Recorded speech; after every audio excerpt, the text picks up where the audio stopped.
What's up, everybody, and welcome to another episode of Ready, Set, Recap, where we recap what's been going on. I'm Daniel, joined as always by my best friend, Skyler. That's me. This week, what's been going on is we got a title for the next Spider-Man movie. We got a sneak peek for James Gunn's Superman. We have the Nintendo Switch 2 reveal direct, and me and Skyler are going to draft our perfect Avengers rosters for Battle World / Doomsday. But before we get into all of that, Skyler, what's been going on with you? Oh boy, by the time this episode comes out, it'll have been my birthday, You're an old man. and I have turned 30.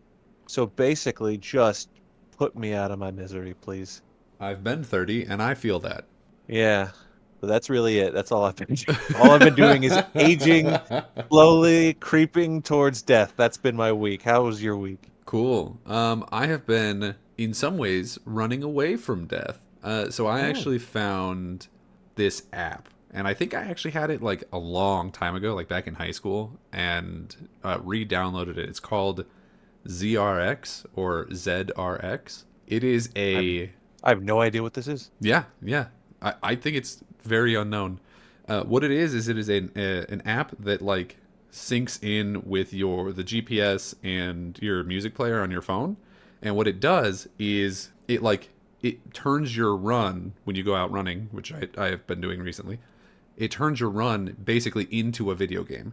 So they have a bunch of different versions of it. The one that I've been doing and the one that they started with is a sort of zombie survival thing. So what happens is you'll be given like a mission, and every so often you'll be getting updates. And like as you progress, as you either based on time or based on distance, I'm not really sure yet, you'll like pick up supplies as you go. And then there's like a little story playing. So every so often it'll cut into whatever music you're listening to while you're running. And it'll be like, it'll continue the story about like, oh, your helicopter went down and like you have to run over to this hospital and grab these supplies, and oh no, the zombies are after you, and it'll like tell you to run, and so it like tells you what parts to run at and what parts to walk at. And it's really fun. Like it's really great. It just like gamifies running in a way that's like really, really interesting. It genuinely makes my runs like 500% more fun. Tricks you into exercising. Yeah, well, I mean, I was doing it anyway, but just now I enjoy it more. And Yeah, they that's actually fair. have a couple different versions of it. It's all in the same app. The zombie one, I believe, is like their main one. It's what they started with. But there's also like a Marvel one that I don't know exactly how it works. Wow. But there's one that like takes place in like a Marvel universe, and then there's another one that's just like little short stories. So it'll be just a couple episodes, because the zombie one is like 15 seasons long. Oh, geez. Yeah, it's long. Seasons. Yeah, it's crazy. It's got like a whole, it's a whole thing. And the zombie one actually also ties into one of those like city building like phone games. So as you're running, the supplies that you pick up are the supplies that you need to like upgrade and build your town. But there's no like ads or anything like that. It doesn't like do anything predatory. It's literally just a way to encourage you to actually get out and run. Do you buy these? Do you like pay for the stories, like No. audiobooks or something? No, it's completely free. I think there is like a premium version in there, and I don't know what it gives you because it hasn't like pushed it on me at all. It has said that it exists. There's like a button on the main page where it's like, do you want this? You can upgrade to it. But it hasn't like encouraged me to do it. It hasn't like tried to like force me to do it or whatever. It's just like, hey, there's like maybe some other stuff that you can get if you do this. The fact that there's no ads and it's not pushing something, it makes you very suspicious. I What know. do you want? I know. You don't just want me to be healthy. That can't be it. I don't know, maybe because it is a British app. It's when they talk about it, they call it ZRX, which is how I figured it out. But yeah, it's really cool. I'm really interested in starting. I'm gonna do at least like the first couple seasons of the zombie one before I switch to the other ones. But I'm really interested in the little like short story ones, because some of them are like fantasy based or sci-fi based or like just really fun little like basically like little D&D like kind of one-offs. Wow. And I'm really curious to see like what those are, because the story of the zombie one so far has been really interesting.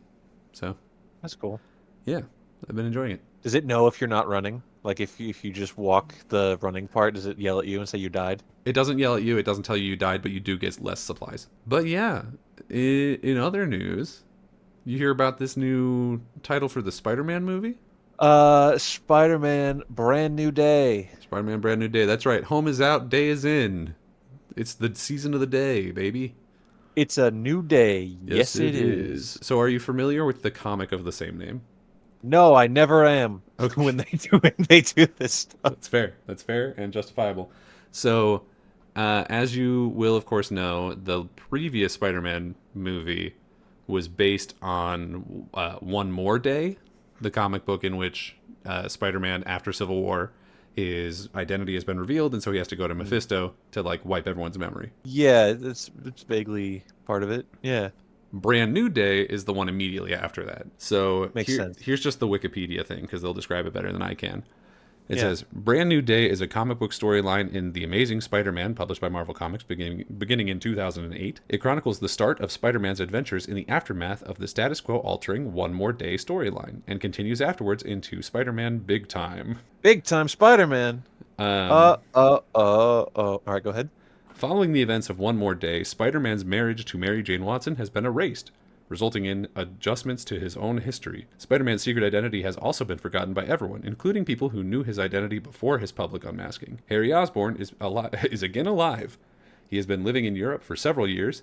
Aunt May is alive and well and volunteers in a homeless shelter. Peter has his original mechanical web shooters, although some people vaguely recall that Spider-Man unmasked himself during the events of Civil War. They do not remember whose face was under the mask, and even if this is brought to their attention, they soon cease to worry about it. So it's literally like pretty exact to how the universe is for Spider-Man in the MCU right now, with the exception of Right. Aunt May is dead and Harry Osborn has never existed. Yeah, But makes this may sense. be a place where they introduce Harry Osborn. I could see that happening. Yeah, I mean, it all comes down to what Sony lets them do here, because like that's a big part of the reason why, MJ isn't Mary Jane and Aunt May was young and hot and his best friend is Ned Leeds instead of Harry in the first place is because Right. Sony was like, "We'll let you use Spider-Man, but if you use everything." I don't remember what side it was on. Like I think MCU side, it was like, well, if we tweak things just enough, then we don't have to worry about these characters like showing up in the Sony spin-off movies. Like we say, like, no, this is the MCU version. So if you use that, you have to go through us first, kind of thing. I don't know. I think, the Osborns are. Oh, that'd be kind of weird though, because he fought a different universe Norman Osborn already. Yeah, so maybe if he like saw an Osborn, he'd be like, "Wait, aren't you the?" And so he'd be like really trepidatious about it at first, and like have to grow to be his friend or something. That could be Yeah. interesting, depending how they play it. Yeah. So everything you just told me Yes. implies that we're going to have a very like street level character focused Spider-Man, and everything about what the MCU is doing says the opposite of that. So I Yeah. don't know what's going to happen here. Well, to be fair, I mean Tom Holland has not been yet announced for Doomsday. I think it's worth assuming that he'll be in either that or Mhm. Secret Wars or whatever. Secret Wars for sure. Yeah. So like he'll be involved in that to some degree, but I don't know. I don't know like where this is going to fall in the timeline. It's possible that like somehow this is going to take place before that happens or something. I really don't know. Kind of like Ant-Man and the Wasp. It came out after Infinity War, but it takes place concurrently, Yeah, which is a fact that I remember from back then. I didn't even know that now, but I believe you. I'm sure you're right. You never seen Ant-Man and the Wasp? I've seen Ant-Man and the Wasp, but like I He goes don't. Oh, he that's goes in right. the Because then thing at he's the get end, and then he and gets he gets stuck in small, time. and Yeah, then Ken Jeong is he got there. too small. Yeah, Yeah, Ken Jeong and a rat. Yeah. yeah.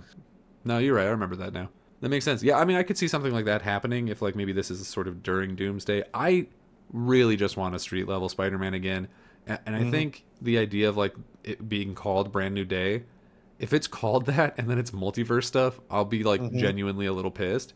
Hmm. I really want this to just be like, let's introduce him to a new like side cast of characters. Maybe it's Gwen, maybe it's I don't know Firestar, whoever Sadie Sink is playing, Yeah. and I guess Harry Osborn. Like, let's introduce him to some new college friends. Not and I Yeah. and I love Ned and I like I don't know. I kind of go back and forth on MJ. She was pretty good sometimes and kind of annoying other times. I love Um, Zendaya I love and Zendaya for and sure. MJ. I'm okay with. Yeah, I guess yeah. So I think I'm kind of in that same boat. So like if we move away from them and then like maybe they can come back in a sequel, but like I just want more people introduced into this cast, yeah. I would love to see that.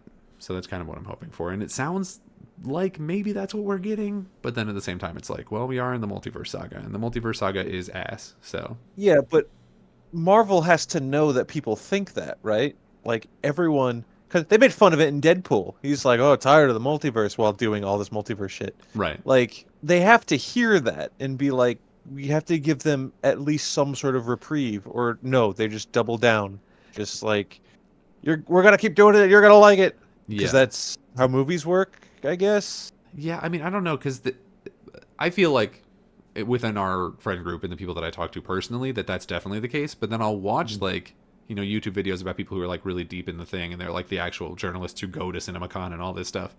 And Yeah. what I hear from them is them being like, "Oh, we just have to give them time to to cook. We have to give them time to like reset this universe. They just paid off this big thing." And it's like, brother, it's been Or years, and I don't yeah, care. I care less now than I did back then. but counterpoint, Yeah. they got tickets to CinemaCon and they Yes. want to keep getting tickets to CinemaCon. Oh, I don't So think yeah, they they're gonna say that. necessarily actually believe that, but I do believe No. that that is what Disney and the execs are probably more likely hearing, because those are the people that they're talking to. I mean, 100% I do believe that there are people out there screaming their heads off at every Marvel trailer still. Yeah. And like, good for you. I'm glad you're having fun. But like, let's bring Spider-Man back down to earth just for a minute. Give me Just one just give movie. me one. Hey man, Yeah, just give me yeah. one.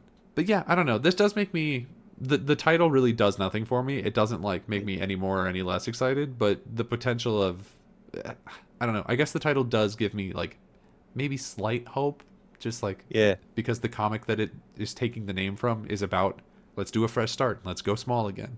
Yeah. So I I mean, don't know. even without the context of the comic, the title implies a fresh start. Mm. So, which will be funny if they do give us what we're asking for, and then in a mid-credit scene he gets sucked into a multiverse hole. He gets That'd sucked be really into. funny. Do you think it would look like the ones from Across the Spider Verse? No, because that would imply that he's going to be in Spider-Verse, which that got a release date this week, didn't it? 2027. Cool. June 4th, 2027, Beyond the Spider-Verse, which is after this. Maybe maybe live action Tom Holland does get sucked into a Spider-Verse hole. Hey man, that's not impossible. I've heard stupider things. Well, but speaking of movies that we're looking forward to, we also got a sneak peek for the new Superman movie. You excited for this? Are you Uh excited am I because excited? of the Am I clip? excited for Superman? Oh, excited for Be- the clip. because of the clip. Like, did the clip Yes. make you change your excitement on any way, on any level? So the other day, they announced somewhere that there's a 5-minute clip of Superman being shown in front of the Minecraft movie. Uh. And a friend of ours messaged, and for the benefit, I'm going to give him the benefit of the doubt and say that he was joking when he said, "Ah, now we all have to go see Minecraft." Let me put this out there right now. I'm not seeing Minecraft. I'm not going to see that one. You say that, but I know that like at some point you're going to end up seeing it.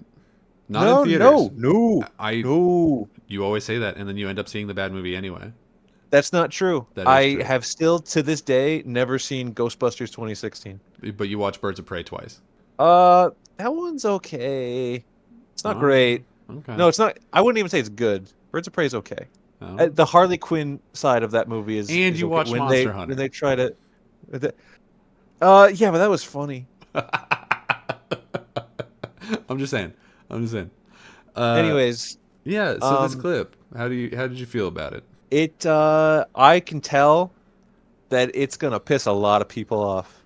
Not me. I'm fine. But the second that Crypto starts being a little puppy dog with high energy, jumping on Superman, Superman's all hurt. The Snyder fans, they've already got their pitchforks and torches. And for the record, there's a difference between not liking that, as you said that you didn't care for it. Yeah. There's a Spoilers. difference between being like, oh, that was kind of dumb, and having it ruin your whole month. So Yeah. that's what I'm This, mocking. like you said, I'm not a huge fan of this. I don't Yeah. like. I don't like necessarily hate it. Because we've been Mhm. seeing a lot of previews from the people who like have gotten the like early screenings and were told not to say anything, but then did obviously. Yeah. About how like it has humor, but it's well balanced, like it knows when to be serious, Sure. and that makes me feel a little bit better, because my immediate reaction to this, where he's like clearly gotten his ass beat, he's in the snow, he like Yeah. can't barely breathe, and then it's a comedic moment where the dog runs up and is jumping on him, and like that Yeah. for me just doesn't work. Like that feels like that should be a serious moment, and maybe in Yeah. like Yeah. full context it feels less weird, but when like this is the only context I have, don't like it at all. Yeah. I do love the Guardians of the Galaxy movies, but there are certain points in some of them, kind of specifically the second one, Yeah, where there are like the joke Pac-Man. moments that are punch in at the wrong time, I think. And so that's kind of a thing that James Gunn could be known for in a negative sense, people complaining about him. But um, the movies always end up being good anyways. Like even if you're just like, oh, I didn't care for that moment, but it's fine. Yeah. I also kind of So hope that they I think sorry, go ahead. the context of like where this is in the movie matters. Yes. I think if he had just gotten his ass beat by, say, the main villain, and then that scene happens, I think that plays a little differently than like if he fights that giant kaiju, which does kick his ass, but it's more of a fun adventure. It does Sure. seem like this will happen early on because it's like set up. It's an establishing shot for the Fortress of Solitude, and we see his little robot friends, one of which is voiced by Alan Tudyk. Yeah. Which is exciting. Is that supposed Yeah, to be because he has a robot in some of the comics called like Kelex or Kalex or something? Is this supposed to be that? Because I don't remember him having like a bunch of robots, but I remember one. I'm sure a bunch of robots is. Well, I'm not gonna say it could have happened before, and it could be new. I don't know, but I don't think he's gonna have those robots for long. Yeah, I mean in the trailer we do Because see. spoilers in the trailer, I think Alan Tudyk robot probably Yeah, is being comforted while dying. So, what if every DCU movie and show ends with a robot character dying and then being rebuilt? a robot dying. Yeah, We're we're looking good for it so far. man, I guess so. But yeah, no, I this clip like it hurts my excitement like maybe like a little bit, but not enough to like really care. I'm still super excited about it. Like honestly, the new clips that were in the little like sizzle reel afterwards make me kind of balance it out. There were like a handful of other Yeah, things in there where we got like it maybe was one or two little new voice lines. more or less the same we've seen in the trailer, but just extended by like a second each, kind Yeah, of. yeah. Yeah. So I am still very excited for it, and I think it looks beautiful. Although I do hope they do one more pass of the CG specifically on Crypto because he looked a little rough. A little bit. He looked just not quite real. You know, he didn't look like he was there. So hopefully they can do maybe like one more pass on that. But I think the way the Fortress of Solitude looks phenomenal. I love the lighting in there. I think it all looks really great. All the shots we saw Yeah. very vibrant, very colorful. I love that. So there's a lot out of it that I like. It's just that joke of the dog just didn't really work for me. So Yeah. yeah, Um, it doesn't hurt my excitement, nor does it even really raise it. I think it's, it's fine. But hey, yeah. what I think is the funniest is if this is the 5 minute clip that was supposed to be in front of Minecraft, I think it's funny. They're like, go see Minecraft and you get to see this thing, and then like a special deal like to bolster Minecraft ticket sales, and then they just put it on the internet for free.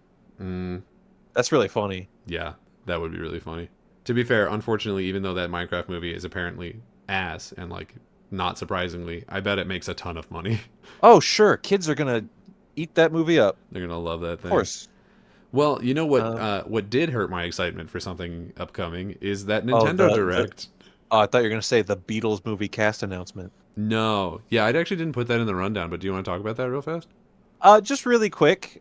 So in case you don't know or the listeners don't know, Sam Mendes, who is a really good director, he's directed Bond movies and he directed 1917, very good movie.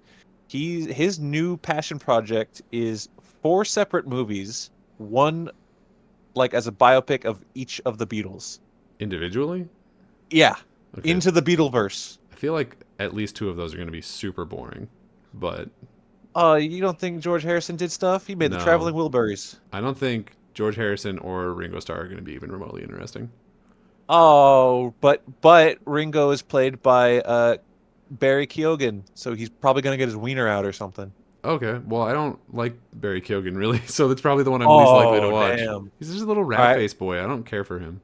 Hey, it's Rat Boy Summer. No, that was last year. What True. about a different possibly he doesn't have a rat face. What about a different MCU guy? What about Joseph Quinn as George Harrison? I like Joseph Quinn. George Harrison is famously the most boring of them, so oops. He's the one whose Um, name people forget most often. George Harrison. I'll have you know this isn't a bit. He's my favorite Beatle. But everyone says that you used to look like John Lennon. Why is he not your favorite? Doesn't matter. And no, I didn't. Harris Harris Dickinson is playing John Lennon. You'll know him from a really, really sad Von Erichs movie a couple years back. What was he? The like He was he cowboy was hat he one? was he was brother Von Erich that died in Japan. Oh, I didn't click to make the picture big, so I couldn't tell. And then Paul McCartney is Paul Mescal from Gladiator. um yeah, Gladiator 2. Yeah, So they really went for, I mean, I guess Harris Dickinson is the least known one here, like by scale, I guess, but they really went for, we're gonna get a relatively big name for each person, so we get fangirls in the seats, I guess, you know?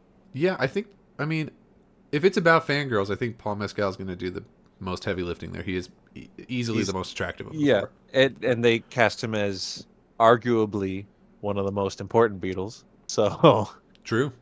So there's a good choice for him there. And then Joseph Quinn, yeah, like people love him from Stranger Things and like maybe Fantastic Four by the time this comes out. Hopefully that yeah, movie's good. probably. And then the other two, I don't know. One of them got their dick out and licked jism out of a bathtub. Does that do anything for anybody? I saw that movie. Saw that, but you wouldn't see That's Minecraft, huh?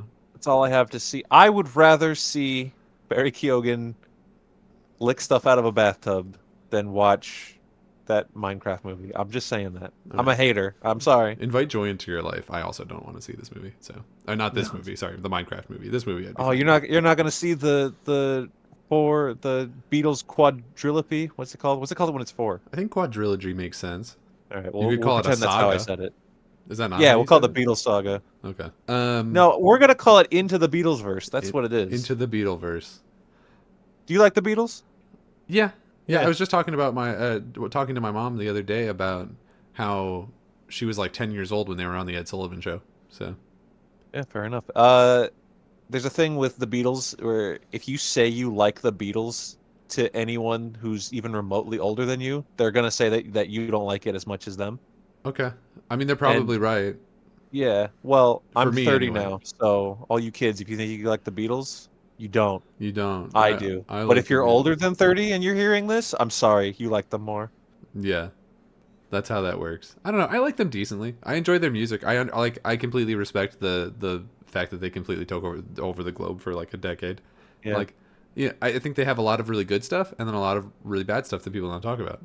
Yeah, when they entered the multiverse saga, When they the enter the Beatles multiverse multiverse saga, saga. or Yeah. more likely the And people got Quaalude really tired saga. of it. Yeah, They were like, "Oh, they really dropped off after Beatles Endgame." they got really high for like a couple albums, and That's people. just what the era was. I mean, that's true, but those albums I didn't care for. And speaking of things I didn't care for, that Nintendo Direct. You didn't care for any of it? There were things I cared about in it, but then they were tainted afterwards. Painted afterwards by the fact that during the direct, if I'm not mistaken, Nintendo did not say the price They said the price of the. Well, I don't actually remember if they said the of price the of the Switch. console, but they didn't I say the don't think price they of did. games. I don't remember, to be honest I with don't you. remember. I don't I remember have the the price games thing. here. Yeah, say it all. Okay, so yeah, let's start with the pricing and then we can break down what was actually in it after the fact. So the pricing for the console itself, I don't think is bad. I think it's a little bit high, but it's not terrible. They are charging $450 for Yeah. the base Switch, which I believe the original Switch launched for like 300. So it's a pretty big step up. Yeah. Um, Well, there's a big factor that we need to keep in mind here. Like a 20% tariff now right, but this coming price from is Japan this is a specifically. pre-tariff price. So this is Is it going up. really? Yeah. Yeah, yeah, yeah. Hmm. So it's gonna be rough. We're gonna. I don't know, man. It's 450 for the base model with just the Switch itself, the dock, and two Joy Cons, and then it is $500 for all of that plus Mario Kart World. The sticking point, because I think that's like an okay price. It's a little high, but it's not like Yeah. unbelievable. That's something that I can Yeah, imagine yeah, yeah. people paying. The sticking point for me is that they've also sort of like secretly announced that the games are going to be inconsistently, but for the most part, seem like they're going to be $80 digitally and $90 physically. Don't like that. Yeah, and again, that is pre-tariff and pre-tax. Yeah, don't care for that at all. Especially considering that Nintendo prices never drop, Ever. like period. Mm-hmm. So I don't know. Unfortunately, I did a rant like a couple weeks ago about Disneyland ticket prices and how people will pay anything, so the prices just keep getting worse. I think video games, but Nintendo specifically, if they're gonna do this, it's gonna be the same problem. Yeah. I Uh, have been yelling about this pretty much since it was announced. So I may not raise my voice here, but make no mistake, I'm very upset about this. And a lot of it comes down to just the business practice of it is already disgusting. We're in a really shitty time economically, globally. So it's a like companies are able to use this as an excuse to raise their prices when they don't really need to. And then on top of that, it makes it more difficult for people to buy your thing. But Nintendo in particular is the one that I feel has the least excuse for doing something like this. Their budget for their games way lower than anybody else. Their games are cheap in comparison to like a Last of Us or a Halo. Every single game they make is like half price compared to that. And they sell way more. Way more. They have the highest attach rate of any console manufacturer in existence on the Switch One. Like to the point it was insane. It was like 30-40% most games. It's genuinely insane. So you are making more money and spending less on a single product. You don't need to raise these prices. And on top of that, Switch games, with the exception of I think like one or two, haven't even made that jump from 70 that PlayStation and Xbox made at the beginning of the most recent generation.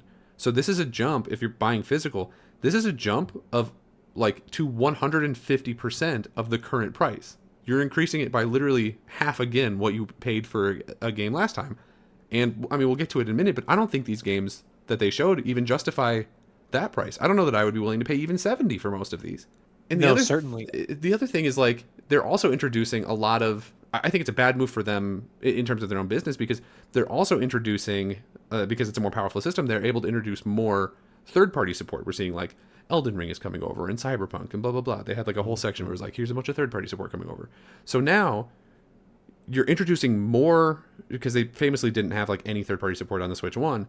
Now you're introducing more competition on your own platform and making your games more expensive than that competition. People, what am I going to do? What like you want me to pay $90 to play Mario Kart? I've already got Mario Kart. If I'm a Switch player, I've already got a Mario Kart. Do I need more Mario Kart or do I want to play this new exciting thing? I don't know. Yeah, the that's a price point where I mean I said a second ago that there are going to be people that are like, "Oh, whatever. I love Mario. I'll pay it." And I love Mario. I don't know, $80, that's quite a line to cross for something that used to be 60. We're pushing three digits in some territories. The Australian version of these games are $114. $114. Yeah, so especially considering like what if they did I mean Nintendo doesn't really do this, but like imagine a new IP. You're going to risk in Australia $114 to like see like, "Oh, I hope I like this." No, it's because here's the thing, right? Because there are a lot of like really hardcore Nintendo fans who will buy this and will buy the games no matter what the price is. But even those people are not going to be able to buy as many of the games as they want to, right? Like if you're looking at a lineup of let's say there's, 6 launch titles at $60, you can buy, I don't know, 4 of them. For Yeah. 90 you're buying 2. So now you're Yeah. hurting the bottom line of 2 of your other games and making those games probably look like failures because like am I going to like to your point, am I going to try this new IP when I'm going to buy this thing for my kid or my grandson or whatever? Like am I going to Yeah. buy Mario Kart or am I going to buy Drag and Drive, the wheelchair basketball game that they showed off here? Like Well, it's going to be Mario Kart every that's time. that's another thing too. Like if you're a parent Christmas shopping, you're like, "Oh yeah, I'll get my kid a video game for Christmas." $90. Yeah. No, I'll get him a $60 Lego instead. They'll be happy. I'll buy him some Fortnite V-Bucks. I'll buy him Yeah, $50 worth of V-Bucks. it's kind of baffling to me. It really makes you think, and I'm not saying because I feel like there's going to be an argument of like $90 isn't a lot, It is. and like, well, okay, yeah, to a kid who's saving up money to buy a Mario game, If $90 is a lot. 90 But bucks is a even lot to to us, me. yeah, even us to us as adults, as 30-year-olds, like $90 is like, well, that's 30 extra bucks from the 60 I was already like contemplating spending, which means I'm gonna look at this game. and I'm really gonna think about it Hmm. because it's other things in life going on. Like, Hmm. I don't know. It seems That's 3 times filling up my gas tank. That's half a grocery run. You know, that's like yeah. that's 1.5 of my electrical bill. That's like 2 of my utility payments. Yeah. Here's Can I a justify spending that on a video game? Like maybe once in a while, but not consistently. here's another way to think about it too, especially with Mario Kart for me, because I think we've no, not yet. Never mind. Cut that part out. Um, but if I'm spending like $60 on a game, then it's just like, all right, I hope I get my money's worth out of it. And money's worth is like enjoyment and time played, right? Right. So for a game like Mario Kart, where like, hey, I got the new Mario Kart, and a friend comes over and we play Mario Kart for an afternoon, Hmm.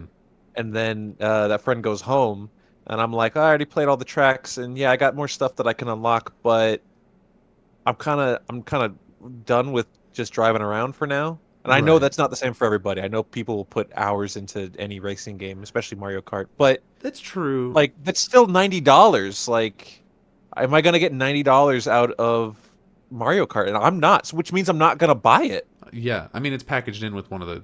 You can get it cheaper if you buy the Yeah, bundle. you can So get it like, $50 difference, right? if you are going to make the potentially irresponsible fiscal decision to or financial decision to buy this at launch, you probably should just get the bundle.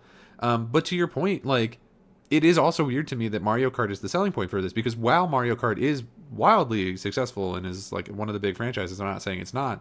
I also, seemingly like you, view Mario Kart as on a different level of the other games in terms of like Yeah, that's not a game I'm playing by myself. When if I'm yeah, buying Mario Kart or like Mario Party, that's a game that's like buying a board game. That's like I'll whip that out when my friends come over, right? Like yeah. I'm not sitting at home playing Mario Kart by myself. If $90 became the new norm for, we're just gonna say Nintendo games. We're not even gonna think about the price raising that we've talked about for other, console games. Right. But for Nintendo, if '90s was the new norm, then the things I could see actually being like, oh well, I guess I'll spend the money. A new Zelda, Hmm. that might be it. I could see people doing it for like a new mainline 3D Mario or something like that, Sure, like like Mario Odyssey. Odyssey 2. Yeah. If Mario Odyssey 2 was, I could see doing that. But I mean, even that new Donkey Kong game, which I think looks cool. I'm like, oh hell yeah, 3D Donkey Kong again. Right. I'm like, I would get that. $90? $90 is a tough ask. It's a I tough don't even know. ask. And then even if, because they're really pushing buying digital, right? Like, you buy digital, it's $10 cheaper. Look, here's how you can organize all your stuff. Look, you can share your digital games now. Yeah, except not really, but whatever. Yeah, but even then, it's just like $80. I don't know. $80 is still too much, frankly. Yeah. I think this is a mistake for them financially. I think that there will be the sickos and the whales who will go and buy it, but you're going to see console sales not match up to Switch 1, but I think that was going to happen regardless. Switch 1 was launched in Mhm. it's a very like good place for it. I mean, it sold out Very different constantly. time. Yeah.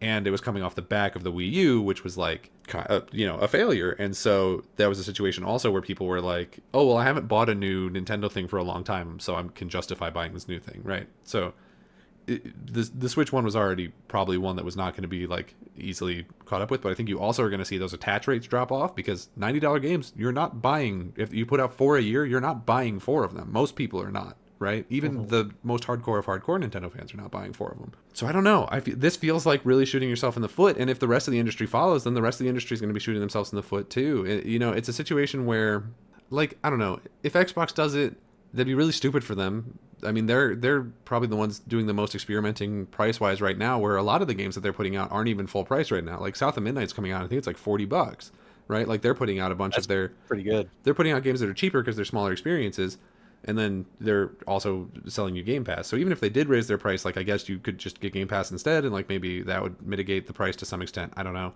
And then PlayStation, like they don't put out that many games, so if they did put out like one game a year at $90, like that's still rough, but it's like I don't know. Me personally, I probably only care like every other year, so like I can kind of justify that every now and then. if Sure. the entire industry follows it, then it's like, okay, well, I'm buying significantly less games, and then the industry's going to Yeah. suffer for that because, like, Yeah. weirdly, at $60, I would probably end up spending more money over the year because I'd be Hmm. able to justify $60 more frequently than I can justify Yeah. Of course. $90. So I probably end up spending more money in the long Yeah. run anyway. And Um, people don't budget by kinds of console. They're not they're saying not doing that. Yeah. like, oh, I can spend $90 to get Donkey Kong because I haven't bought a Nintendo game recently. I did buy something on Steam Hmm. and I bought a new Xbox game or a new PlayStation game. I'm not implying that everybody has all of them, Hmm. but like some people do. And so I think at that point where it's just like I want to play a new game. Not that one. It's expensive. I'll get this one for half the price. Right. Or I'll buy this And game from boom. last year. At Yeah. this point, like if So if this one's ninety anything, dollars, I'll go buy Hades for 50. yeah, exactly. If anything, whoever is smart enough to like throw out that lower price net is going to catch people looking for something to play. Absolutely. Yeah. You would think. Or they'll run into live service, and then that becomes a issue of its own. But yeah, Oh, yeah, it's so gonna. I mean, happy. yeah, God.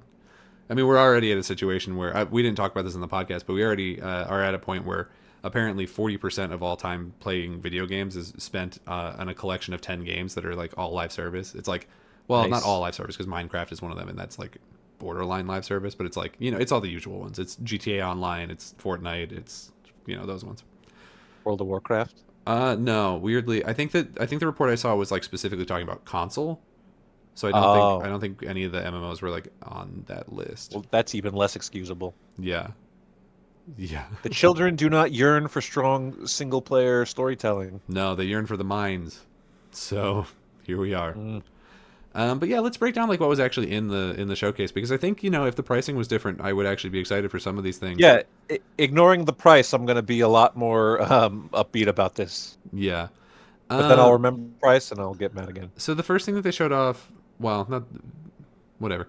One of the first things that they showed off was Nintendo Switch 2 Welcome Tour. So what this is it's a separate digital thing that you do have to purchase that is literally just a tour of your Switch 2. It's basically Yeah. like Astrobot but without the cute platformer game built in.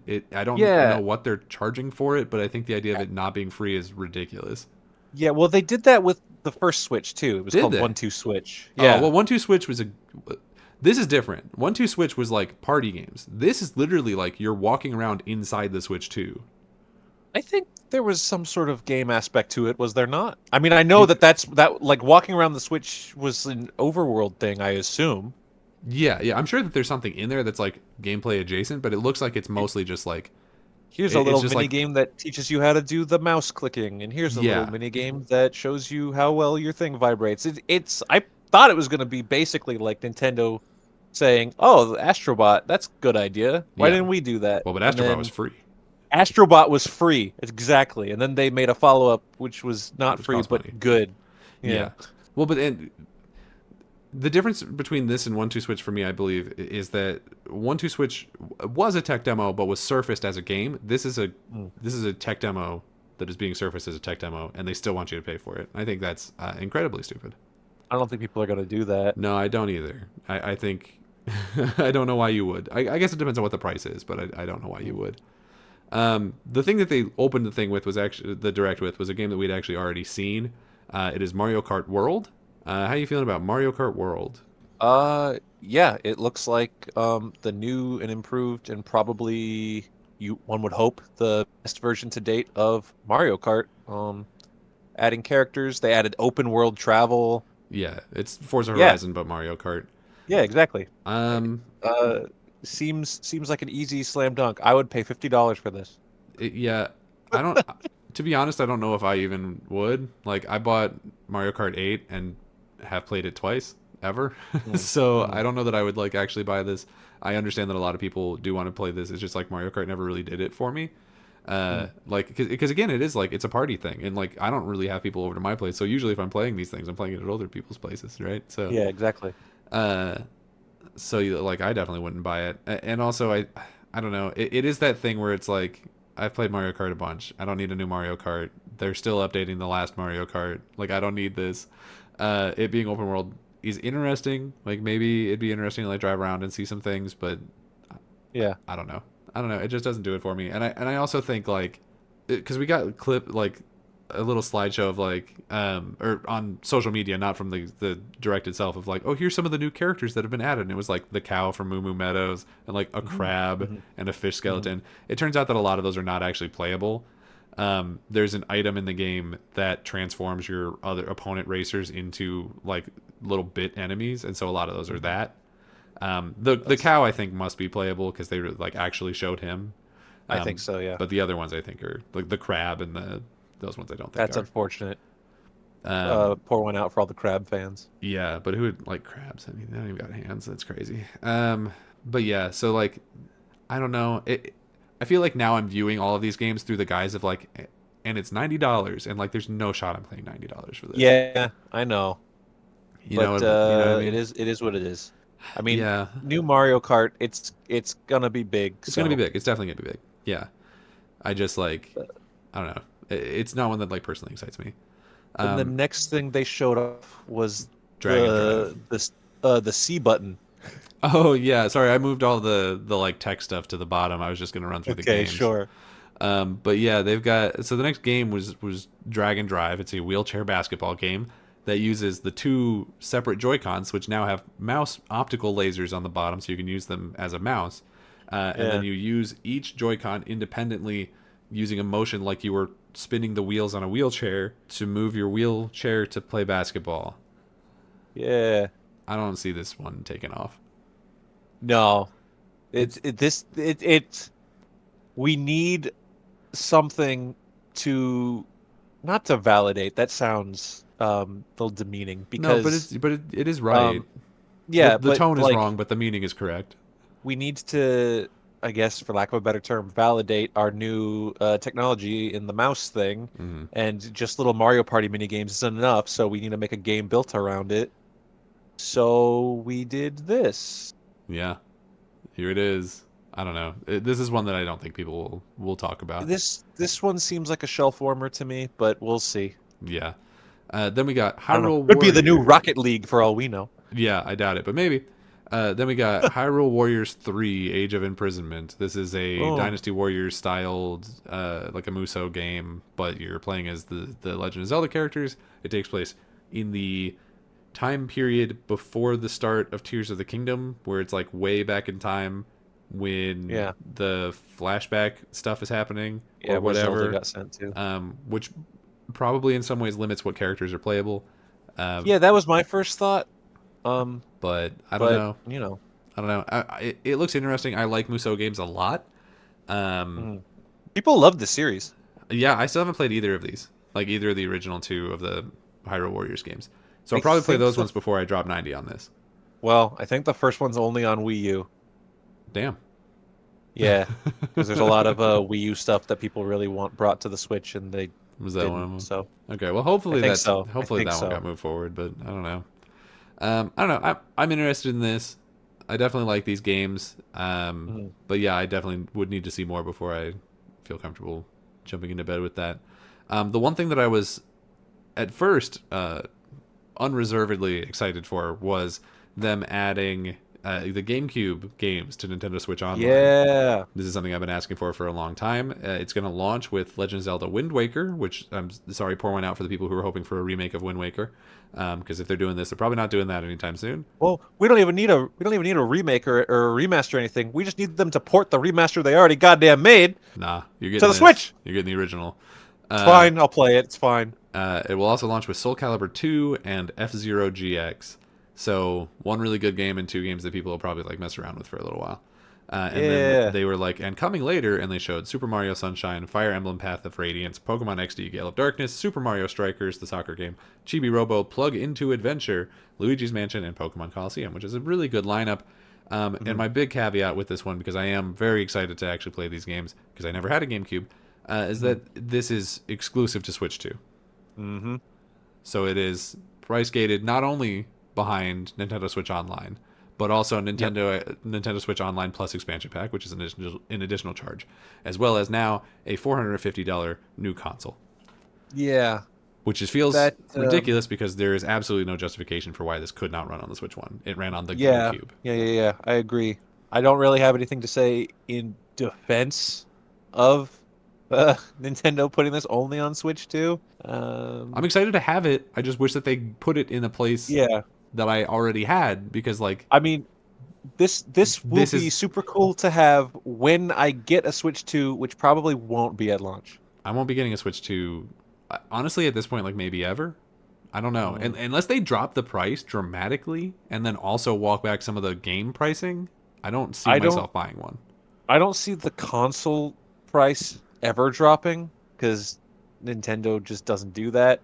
Um, They I did for the Wii I U. hope I hope that the game prices drop. I hope that they walk that one back, but I don't know. We would have to have people actually vote with their wallet and not buy it. If people don't buy things, they'll drop the prices. It's the only way. We've seen it before. They've done it. They've done it two times, with the Well, 3DS and with the Wii U. They walked both of those prices back really fast when they weren't moving. So that's really it the only chance. luckily the people who we say will buy Nintendo stuff no matter what, Yeah. that's not a majority. We gotta really rely on like what parents are gonna buy their kids here, and Yeah. so we'll see what they do. And in our brand new recession, Let's I don't think they're go, gonna buy it. baby. Yeah, especially because like the Switch Mm, 2s were originally being created in China, which already had a tariff on it, but then they nice, switched their production to Vietnam to avoid tariffs. nice, Well, now our president is putting tariffs on Vietnam like next week. nice, So nice. so this Hey, price is and it's like a 46% tariff. So and yeah, the this Switch is pricing is woke. before that. You want to play the Switch? You gotta pay to be woke. Yeah, he wants That's Nintendo, a Japanese company, to move production to America, I guess, because that's what he. It doesn't. Whatever. It's a mess. It's an absolute mess. But yeah, all of this pricing, it's worth reiterating. All of this pricing is pre-tariff, so these prices by launch will likely go up. it only gets worse from It here. only gets worse from here. Yeah, we'll see what happens. Like I said, I'm not getting this at launch. No, So I don't have the money to get this at loss, like full at launch, like full honesty. Like if I bought I could probably buy the $500 bundle and get Mario Kart World. I probably wouldn't buy any of the other launch titles because I'm not really interested in them. And nope. then I would stare at it and like and instead play Wind Waker, I guess. Like, is that what I'm gonna do? I don't know. Eh. The next announcement though will not require a Switch 2. The next thing that got shown off was Deltarune 3 and 4 because I guess episodes 1 and 2 came out before. I've not played the Deltarune first bit or even Undertale to be honest, but I know this is a I big deal played for the people Undertale. who care about it. So this is really great. Toby Fox is like a one man band who's been making these by himself, so it's really cool to see these things come out. I believe this is going everywhere that the original Deltarune exists, which I think Yeah. might just be Steam. I honestly don't know if it's on like PlayStation or Xbox, but it'll at least be on Steam, so you won't have to um, buy a $400 $500 console to get it. No. So that's cool. I think they said it was $50, but then you get like all chapters. I don't remember the exact price. Don't quote me on that. Oh I know yeah, you buy it, but then like the chapters 3 and 4, which aren't out yet, you get those too. So cool. The next one we got, I think, was one that people were really excited about until they figured out what it was, and it's called Dusk Bloods. It's a From Software like Souls like game, which sounds really exciting. It's an exclusive to the Switch, which is less exciting, or to the Switch 2, which is less exciting. you don't want Um, to talk about Survival Kids, a game so powerful it crashed the Nintendo Direct stream? I truly don't even know what you're talking about. Was that a real game? Did that exist? There's a little game where it's like I think it's a 4 player co-op game where you're like kids that sail around and go to little islands or something. I can't really tell you because when they started talking about this, the direct stream crashed like everywhere. Oh yeah, I'm also skipping. I don't know. There were a lot of like other smaller announcements in here that I skipped that were like ports from other things, and I think that might have been one, but I don't know No, for sure. we have to know that you can play WWE 2K on the Switch too. We have to know that Borderlands 4 is on the Switch too. We have to know that you can play the new Civilization and you have the mouse to click now, so you don't even need a dang old computer. Wow. Anyway, this Dusk Bloods thing, this From Software game, don't get too excited about it. It's not a proper Souls game. It is a or no, it is an 8-player, I believe, PvP game. So What? it's PvP. I don't remember it even saying that ever. They didn't, but it is. That. They didn't say it in Hmm. the direct, but it's a PvPvE. So it's you're dropped into a world with a bunch of other players and you have to like fight. Hmm. All right. Well, screw this then. Yep. The next thing they showed off was Kirby Air Riders. It's Hell neat. yeah. I don't know, people. It's made by Sakurai, the guy who did the Smash Brothers games. He's a huge Kirby fan, so this is great for him. He, Excited for him. I don't Kirby's care his about son. He this. birthed him. Kirby, yeah, he made Kirby. I don't know if he actually made Kirby, but he loves Kirby. He Um, did. he, I don't know. This is great. I know that there's like a small cult following for Kirby Air Rider, uh, or Kirby Air Ride, whatever the original version. Kirby Air Ride. Yeah. Um, so that's cool for those people. I don't care, but I'm happy for y'all. So Kind of popped for this one. way to go. Happy for you. I'm not gonna lie. The one that I think, and I know you said earlier that you liked it, but the one that I think looks the worst is this new Donkey Kong Bonanza game. What? I think this game looks like Explain straight yourself. up. I think it looks like ass. I think. What? Yeah, I think that I like the way Donkey Kong looks. I think he's very expressive. I think the animation on him is really good. I like that. The idea of like, oh, I'm just gonna be a monkey punching things. I'm gonna break rocks. I guess like that's the whole game is I'm just punching things constantly and making a huge mess. Like I don't care. I don't care at all. It looks like nothing. The video game. Wow. Yeah, I didn't know that this was going to be the last episode of Ready Set Recap. I think. Yeah, I don't know. Like it. I don't necessarily. I don't know. I think it looks like ass. Yeah, I don't think it looks good at all. Well, time will tell. Yeah, I mean, also not to get ahead of ourselves, but the previews of people who played it at the events surrounding it Mhm. have come back, and they've Mhm. been saying that it's pretty bad. Well, good. So, but either way, like if it was I don't know, the $90 especially like makes it I think look even worse to me personally, which is not maybe fair, but unfortunately I can't remove that from it at this point in my heart. Sure. Isn't this the design from the movies? The Donkey Kong from the movies? No, this is like his original art design, and then he got rarefied, became what we knew, and now they're going back to like Yeah. his old art. So what do you like about this? Is it that one monkey who looks like a baddie? No, please give me more credit than that. I don't know. I just thought like, new 3D Donkey Kong Haven't had one since is Mario good. or since DK64. So that Yeah, is there you there is go. that. There's something. Yeah. I don't know. It's cool that they're doing this. Like I'm glad that they're doing an IP that isn't just like Mario again. I'm glad that they're Mhm, going back to the well and like doing one that they haven't done super recently. I just don't necessarily think it mhm. looks exciting to me personally. Um, We shall see. I mean, we won't see because we're not going to buy a Switch to play this when yeah, it comes out. So, but someone will see and they'll tell us about it, hopefully. yeah. We also saw that there are some upgrades for existing Switch One titles. That you can get either through a like I think it was a $20 upgrade or by just having Nintendo Switch Online plus expansion pack, which is interesting. Yeah. Some of them are more impressive than others. They mentioned that Pokemon Scarlet and Violet and Metroid Prime 4 will just have versions that run better, which is like, okay, cool. It's weird that you're asking people to pay for that instead of just having it run better on the more powerful hardware, like pretty much everyone else does. But sure, Good point when whatever. you put it that way. Like, Godspeed, do your thing. Breath of the Wild and Tears of the Kingdom are also getting upgrades that I think are like the next least impressive. They will run better, which is great. But also they added like a separate notes thing that's an app that goes onto your phone. And you now have Hyrule GPS. Yeah, now you have Hyrule GPS that can like lead you to Korok seeds or something using like a weird AI voice. And then they also added a thing where you can share the creations that you've made with the like glue stick mode, whatever the hell they call that, Sure. using a QR code. So you can like share Mhm. a QR code to a friend of yours and be like, "Hey, here's this. Let's be real, probably penis that you made with a rocket." And like there it is. There's the penis rocket. So like that's something. Again, I think it's weird that they're asking you to pay for that instead of just having it be like a free update, but whatever.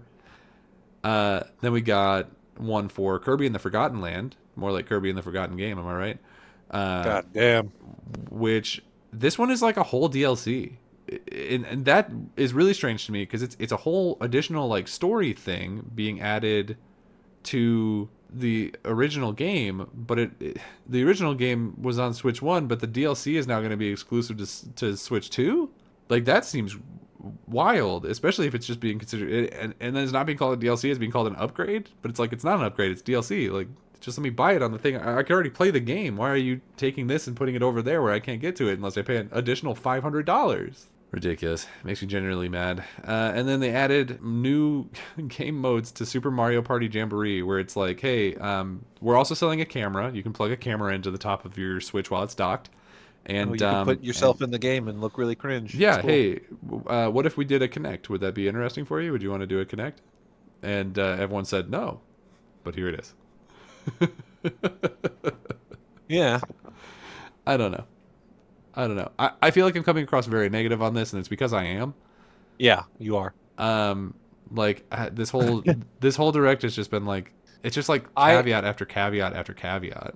yeah, I'm upset as well, but like if it wasn't for the price point, specifically on the games, Yeah, like I feel like $500 for the Switch 2 with a game, that's okay. I could justify that. yeah, it's like a little But the high.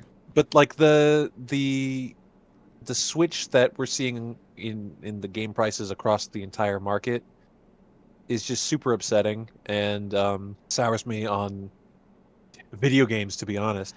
But Yeah, uh, but like if it wasn't for that, everything in this direct, which is how I felt when I watched it, I was cool with all of it. Like even the dumb stuff that they added, like the camera the and camera the and the mouse thing. the the the Discord button and the little uh people saying like, "Oh, where are you? You're playing this game? Wow, that's cool." Wow. Like whatever. Like that's your typical kind of video game Yeah, cringe stuff that you it see. happens all the time. Yeah, I thought some of the like upgrades they call them that they did to certain games where you can play Zelda while on an app. I thought that was silly, Yeah, and pointless, really. But whatever. But I came away from the entire direct being like, all right, cool, dealio. But then you look at these prices, and it's just like, well, no, I'm not gonna I'm not pay gonna that. do that. So Yeah, it's.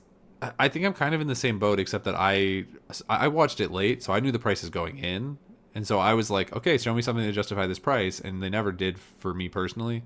Like yeah, they just didn't. like I think Mario Kart World looks good. I think it looks like a good game. It's just like I don't need another one for $90. And then Donkey Kong I don't think looks good, but like if it wasn't $90, I'd be like, okay, well that's over there for the people who care about it. But now that it is $90, I'm like, Yeah, okay, well that's not a $90 the game. people who care about it aren't going to spend $90 for it. Yeah, Yeah, and, so there's a lot of it just like dragging it down for me. And I think the thing that pisses me off the most is even maybe not so the pricing of the games, although that's a huge deal.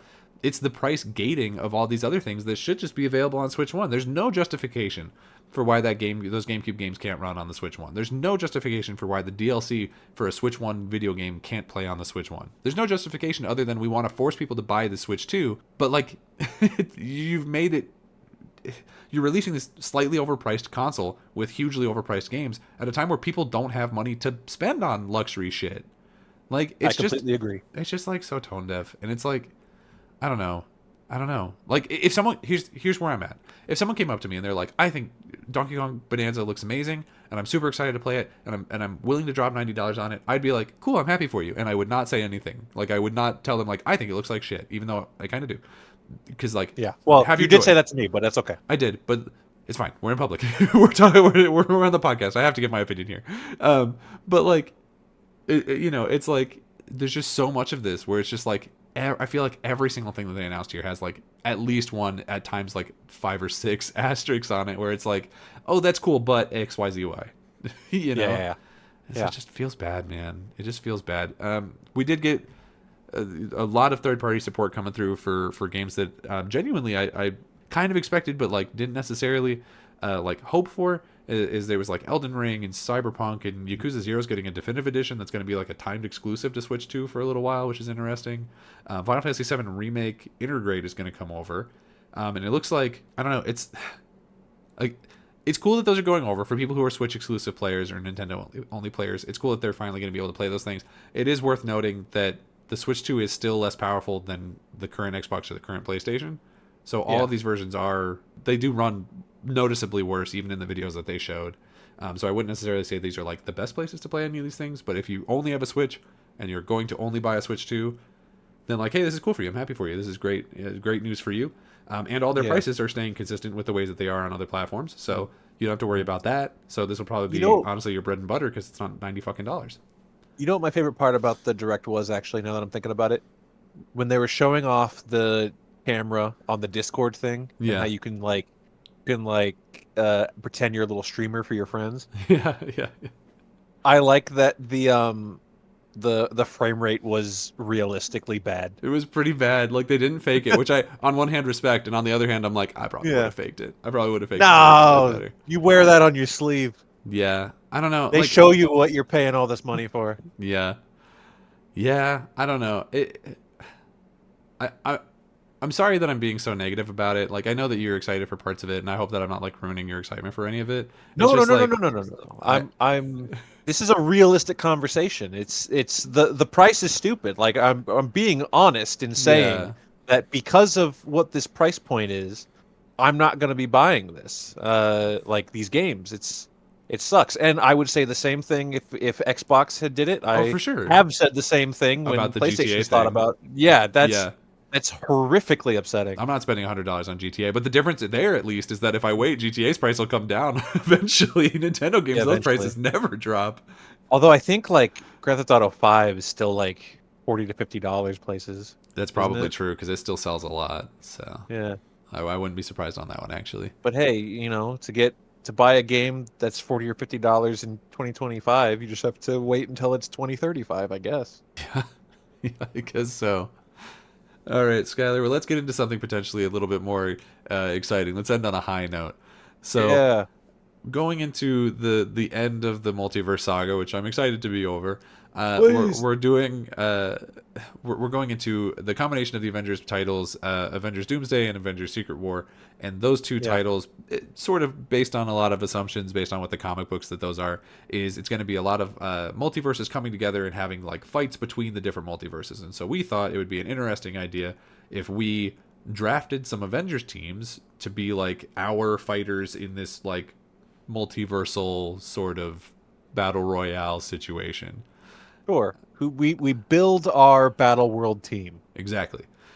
We settled on drafting 8 people for our team, Mhm. with no rules other than they have to be from a movie and they have to be Yep. alive. Yeah. So that obviously rules spoilers for the MCU if you don't know by now and somehow still care. Yeah. That rules out Iron Man. Uh huh. That rules out Scarlet Witch, probably. Like she Probably. might be farting around, but and that well, I'm gonna say that rules out Steve Rogers, Captain America. Even if he's not dead, dead, he's like 10,000 years old in a basement somewhere. I'm gonna say that rules him out. Okay. All right. I did have him on my Was list that? as like technically alive. Oh, okay. So, but we can rule him out. All right. All right. Uh, So who goes first? you can go first. I can go first. All right. Yes. My first round pick, going into Battle World, I'm going to take a powerhouse. Okay. I'm going to take Thor. Thor's a good pick. Yeah, you need it. You need a big dude. You need a big dude doing big punches. Yeah, I know that he's been a little inconsistent in the past. True.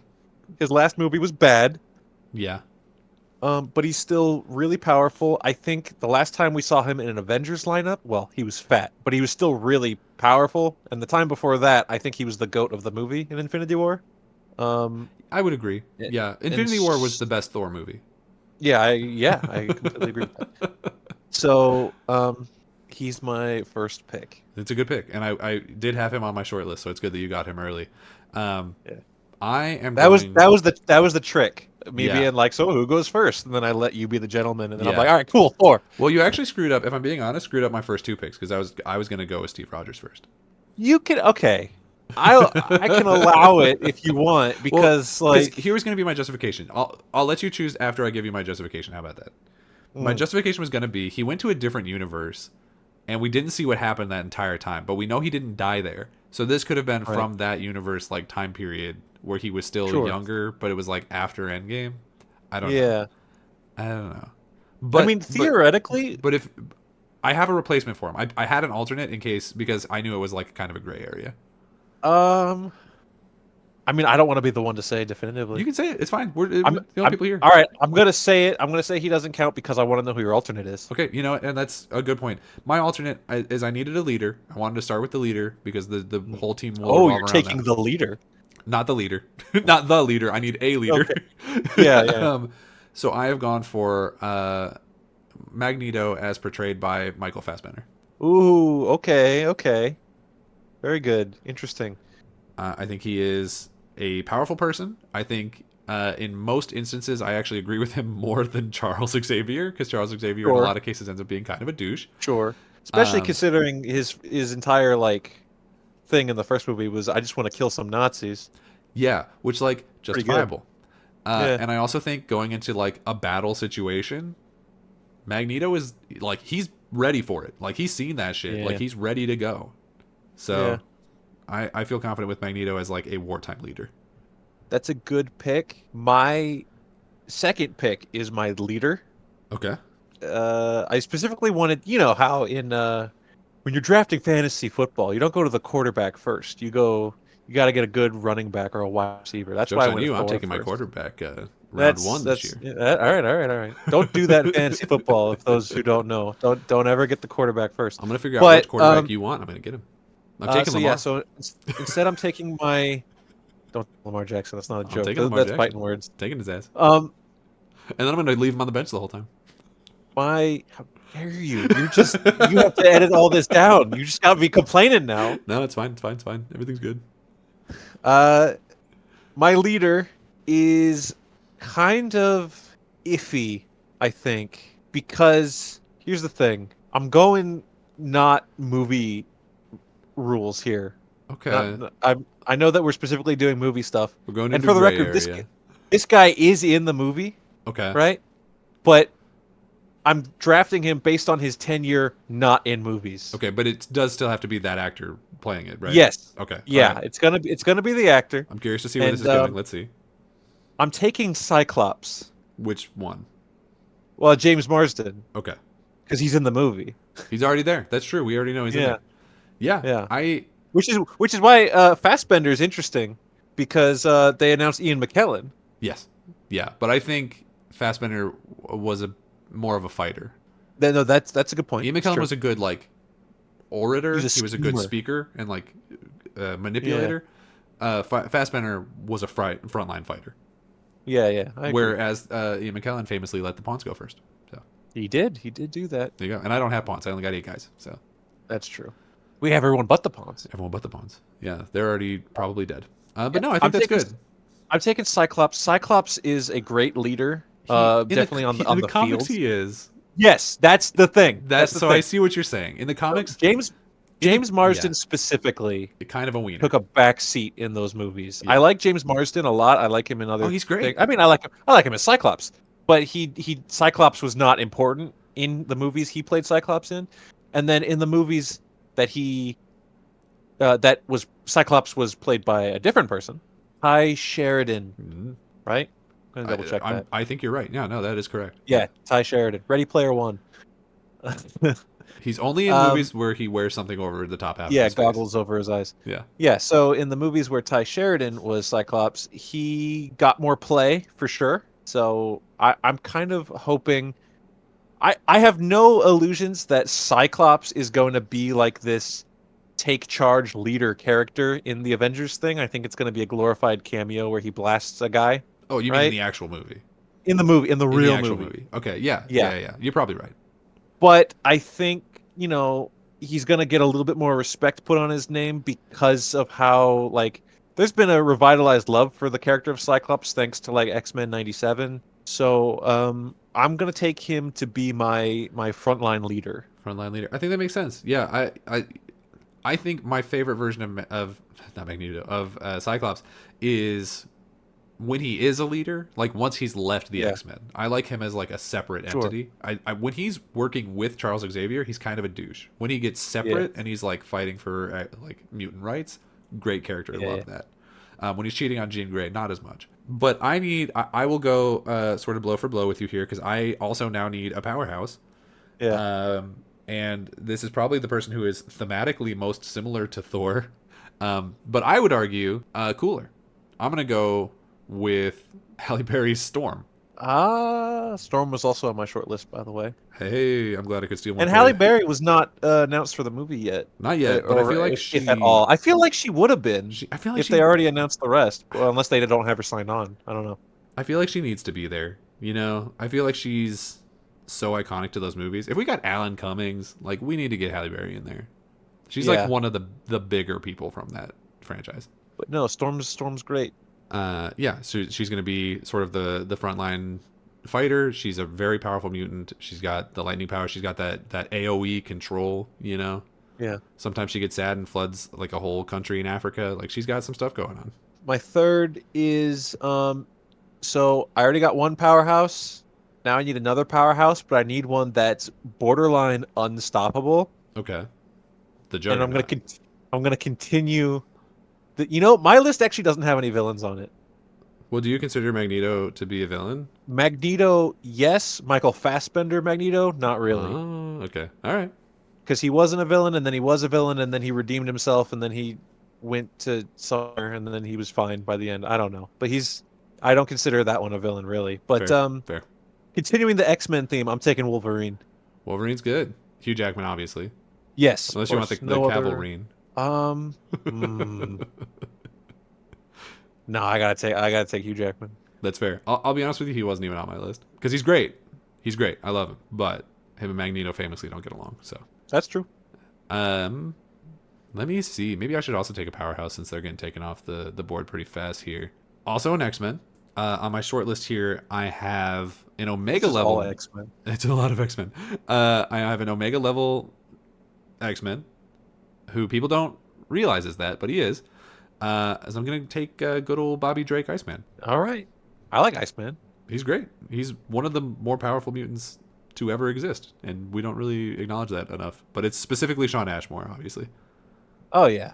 Number 4, baby. Number 4, I think I'm going to take a risk here. Okay, mistake. It's not a X-Men finally. I need a really powerful person, Hmm. someone who can fly, because I don't have any of that yet. No, Thor can fly. I take that back. But I need someone else who can fly. Sure. I'm going to take, and also part of me is I'm trying to like get some different guys from different places, you know? I need Sure. someone cosmic. I'm taking Adam Warlock. Adam Warlock. I just fully did not think that's where that was going. Had a very specific character in mind that I thought you were talking about, and this was not that person. So that's interesting. No, no disrespect. I wouldn't take her. Yeah. You don't know who I was talking about, but you're right. I know who you were talking about. I know that you hate her. She, So. she might be. That's what I meant by I'm taking a bit of a risk, because I believe she's more powerful for sure. She is. But She is technically, I think, but typically. the problem is I already have who I've designated the leader, and I don't want her to be mad at me for that. So That's fair. I'm gonna take who may potentially, depending on who's writing, be one of the most powerful characters in the MCU. Is I'm gonna take Anna Paquin's Rogue, ooh, okay, cool. because I feel like that's a good like sort of Swiss Army knife for a team. If it's like, oh, but she can like take other people's powers. She can also like Yeah. drain somebody. She famously has taken Captain Marvel's powers in the comic books and then Yep, become a yep. Marvel of her own. She has a lot of versatility, and I think that that's something that my team is going to be needing in Battle World.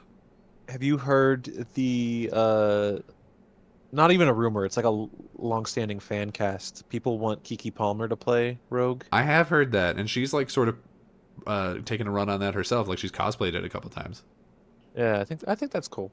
Yeah, I'd be down with that. Yeah, I mean, I don't necessarily think that we're going to get new casting in these movies, but I'd be happy to see her do that in the following movies. All right, next up, I'm gonna take for the Thing. Michael Chiklis is the Thing, or the Thing that doesn't exist yet, technically. I'm gonna say cousin from the Bear. Okay, so we I'm are gonna allowed to take, take people who aren't like. Yeah. Okay, all right. Okay. Sure. I did consider that. I ended up not writing him down Yeah, because I was like, I'm gonna but take he doesn't him like technically exist yet. specifically Like, what if he sucks? and you forgot Jamie Bell's The Thing from 2015. I didn't forget. It was an intentional omission.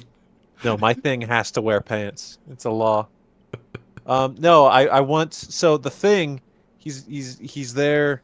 I'm not gonna say the thing's indestructible, but he can like soak up bullets while Cyclops hides behind him. And then when the bullet stops, Cyclops jumps out and he lasers. We're adding team maneuvers here. I could have said Colossus for the same reason, but I'm I trying to get can more I than tell just you? X-Men. Can I tell you? Yeah, I thought about taking Colossus, but I was like, yeah, I don't really care for any of his actors, and I know that like shouldn't matter, but to me it does, sure. because I'm like, I don't really know who any of his actors are. Like they're kind of nothing to me. Um, Yeah. so whatever. I'm gonna take one that you were not gonna take, but I just want her. So Mm. I'm gonna like there's no way you were gonna make this poll. If you're like she was on my short list, I'd be genuinely shocked. But I need mobility on the team. I Yeah. think that that's going to be really important in like a survival scenario, is sort of guerrilla tactics, especially if we only got 8 people. Because who knows what we're going up against in Battle World? Could be 4 million Ultron bots or something. Yeah. So I'm going to take the Queen of Hell. I'm taking Anna Taylor Joy's Magic. Oh wow. Yeah, she's No, I didn't have genuinely any New Mutants written down. yeah, yeah, yeah. Anya Taylor Joy. I didn't even see that movie, but I love that actress and I love that Oh character, yeah, and so I know she's that we great. can do things. We can do things with this. Um, Worth mentioning that like Also, Colossus's even cousin, sister, something. even if sister, their brother sister, Hell yeah. even if like an actor reprises the role that they played before, it's not even necessarily the same version. Like it doesn't have to True. be the Magic that had a sock puppet dragon and then lived in a mental hospital and then I fought a big do. bear. I do want her to have at least 2 of those 3, and I'll let you choose which one is not the third in your own mind, and just leave it up to mystery. Sock puppet dragon and fought a big bear. You are exactly correct. Yeah. I mean those, those are the yeah. so you're taking Maisie Williams as the Wolf Girl, whatever the No, hell she I'm was. taking Madam Web. Are you actually? No, Oh, okay. of course not. I got like genuinely Um, excited for a second. I was like, oh hell yeah. no, but I'll take Spider-Man. Spider Man. Okay. Which one? And the reason uh uh, oh, Oh, there's a lot. There's a lot. Don't limit yourself to 3. There's more. oh no, I didn't even think about that for some reason. Uh, uh. I was gonna okay. I think I'm still gonna take him. Even though he's not my favorite, I'll take Tom Holland Spider-Man. He's got the most plot armor, so that makes Yeah. sense. I mean, damn, McGuire almost died in the last one. I'm gonna take someone who you would again never have taken, but I want Hmm. her. Hmm. Well, there's enough characters that we can just do that. I think we've gotten past the ones where it's like these are the obvious people, and so I think now we're at the point where it's like just take who you want. Yeah. I'm gonna take Haley Steinfeld. Oh, Haley Hawkeye. No, I'm taking Spider Gwen. Oh, interesting. You Yeah, you paused after her name to throw me. I walked you right into that trap, motherfucker. Yeah, you did. You did. I Taking her love. from Pitch Perfect. I do. Yeah, I actually didn't see the one that she was in, but I like the first Pitch Perfect. Spider Gwen is great, and this is obviously specifically the Across the Spider Verse version, but in my fan casting of this, she's still live action. I'm not doing like a Roger Rabbit thing. Yeah, sure. So it's just Haley Steinfeld playing Spider Gwen. I like Kate Bishop, but like she's not going to do a lot of help here. Let's be No, honest. I'm not taking a Hawkeye. Yeah, like I like her a lot. I think she's an interesting character, but she's not doing shit here. So, but Spider Gwen, seemingly as powerful as any other Spider person, but then also has just like a cooler costume. So, Spider Gwen. Yeah. And you're up. Got 2 more spots. I gotta really think about this one. Yeah, I don't have any women on my team. What does that say about me? I have 4 women on my team. Okay. Well, I'm going to take Black Panther, Shuri. Sure. Oh, the anti-vax Panther. An interesting choice. Hey, that was one time. It was an important time, but yes. Also, not canon to the character, so doesn't Yeah, matter. that's true. That's an important part. I think I liked Wakanda Forever. I thought that was a good Yeah, movie. yeah. I'll never watch it again because it made me very sad at the beginning. Oh, that's true. But yeah, it's a good movie. I mean, there's obviously, I think the best person in that movie was Angela Bassett, and I kind of like almost even like don't even barely remember how Yeah. Shuri like was in that movie, even though she was the main character, because all I can think about is like how great Angela Bassett was, and then also how they had to Photoshop out Namor's penis. Those are the They two. did do that. Those are the That's two things true. that stick in my brain. That happened in that film. That is correct. So, what role do you see her playing in this? Just like fighter, DPS? Yeah. Well, she has that AoE attack. She runs out there and she True. soaks up damage, and then she like ground pounds, and then the big purple happens. And then the big. That's her ult. She hits her ult and she does the Yeah. big purple. To be fair, Sam Wilson, Captain America, can do that now too. True. I'm not So gonna take him. So if you want him next time, go for it. I have some options here. So I need. Golly, I feel like something that would be really useful would be like a scout. yeah, I know where you're going. I don't know if you do because I feel I like know who you're taking. well, who do you think I'm taking? Scouts are tiny. No, no, but that makes sense. That's smart, but no. I'm thinking Evan Peters, Quicksilver. Yeah. So it's funny when I wrote my little list, I very specifically wanted Quicksilver. I was gonna take The dead one. yeah, but then you were like no dead people, and I was like, oh yeah, you're right. And then I took the list, and then I don't want to say forgot about Evan Peters. I didn't think about Evan Peters, which Yeah. might be worse. The thing is, like, and I like Evan Peters, but like, I would have taken the other one. If he was on Yeah. the table, I would have taken Well, him. And it's a lot of it. It's not the accent. The accent was terrible. It's just because he was yeah. hot. Yeah, he was hot. He's hot. But no, I think Evan Peters is faster. I think he's more powerful, and I think He he seems was the like it. better Yeah, he character. would not have You got gotten the better shot. Quicksilver, to be fair. True. So who are Yeah. you taking with your eighth and final draft pick on this Avengers Doomsday casting call? We should extend this to 10 because we're going fast. We're at an hour 30 on the recording, but Damn it! All right. we maybe we'll see. Okay. Well, I'm gonna risk it. I'm gonna risk that maybe turns into a no, and I'm gonna take my final one, which is another X-Men. I'm gonna say Nightcrawler. Nightcrawler's good. Hey, you need a scout. Yeah. Yeah. Exactly. You need someone to be able to get in, get He out. needs to bamf around. But I know that Alan Cumming is in the movie. I'm gonna take Cody Smith McPhee from the other ones. Is 'Cause I thought he was he cool. is he the one from Dark Phoenix? He was in Apocalypse and then Dark Phoenix. Okay. All right. Yeah. Okay. Sure. He's cool. Hmm. Yeah. I am at a loss because I feel like several options. And there's ones where it's like there's some really strong people that we left on the table. Yeah.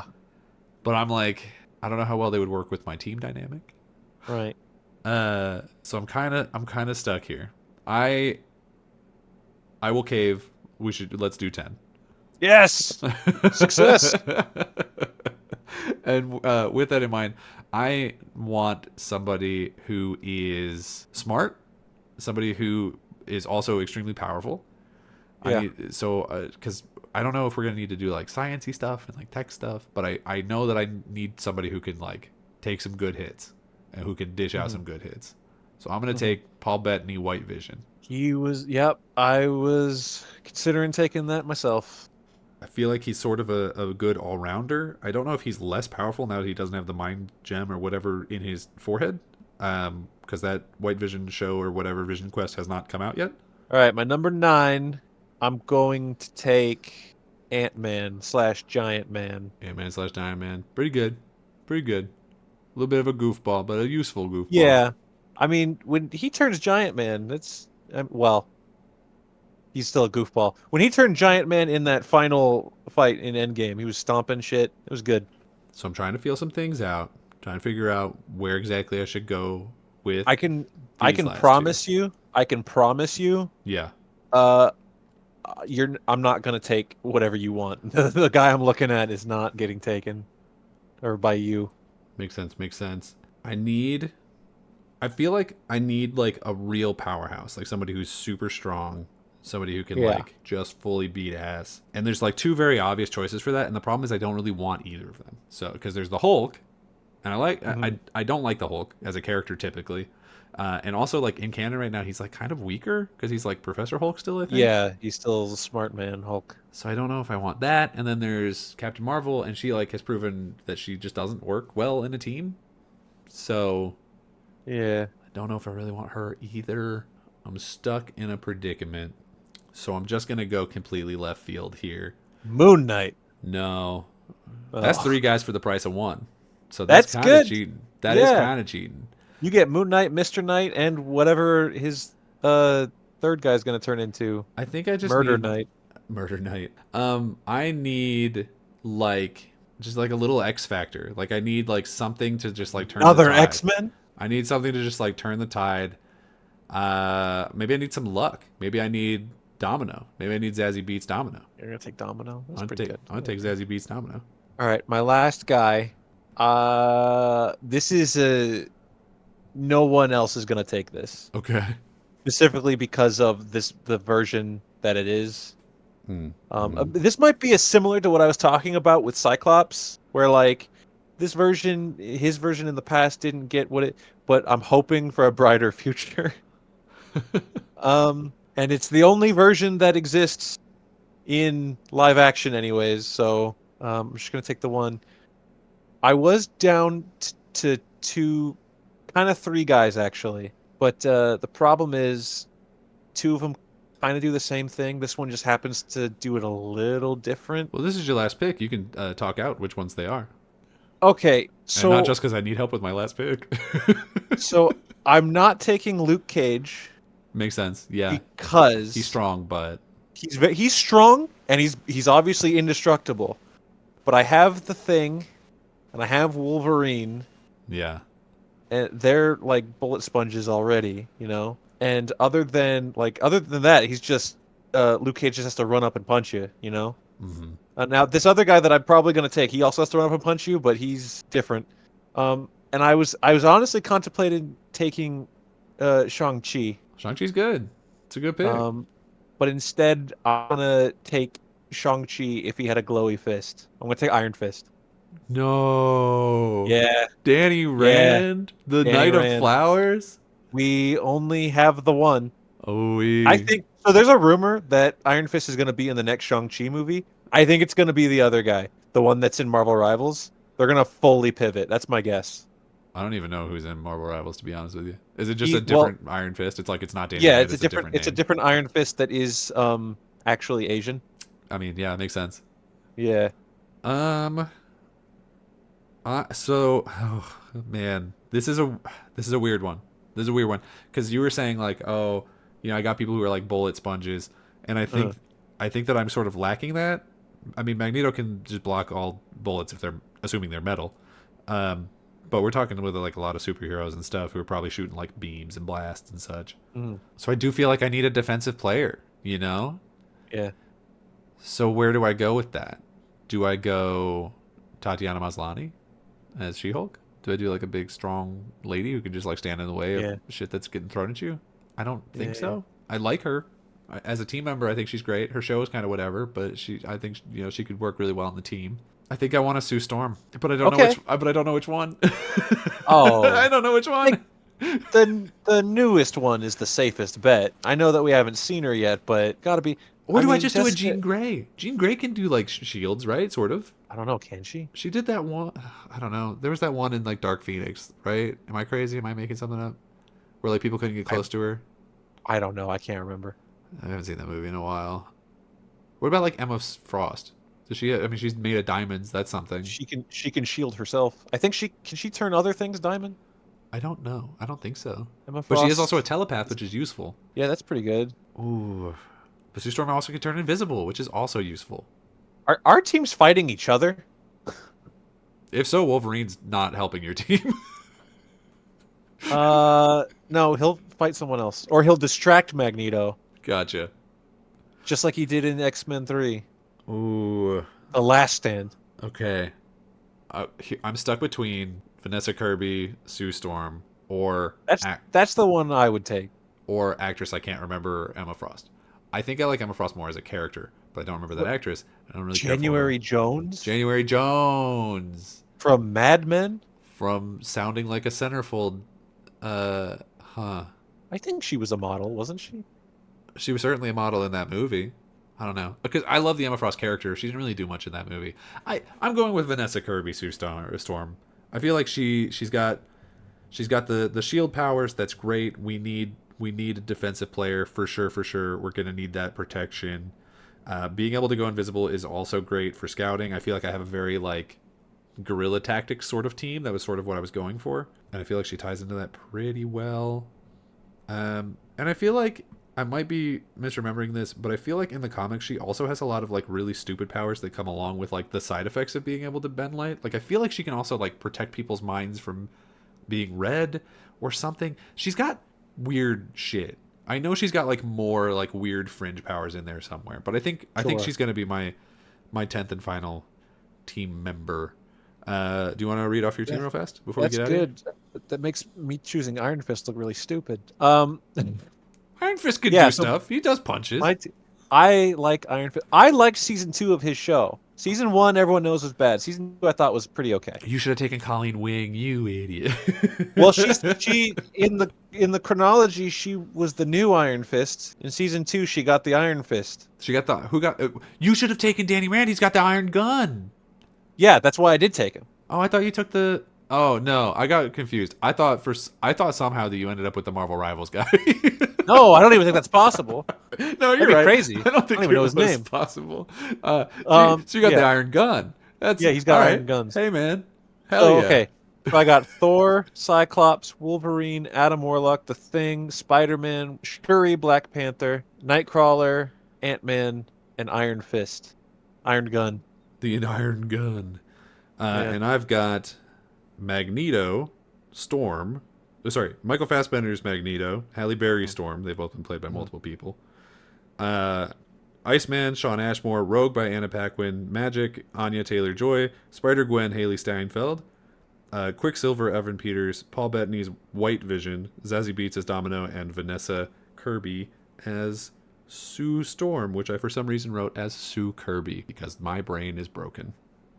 All right. So, if any of our team shows up in the movies, we're gonna say both of them, Okay. Doomsday and Secret Wars. If any of our team shows up, just showing up, they get a point.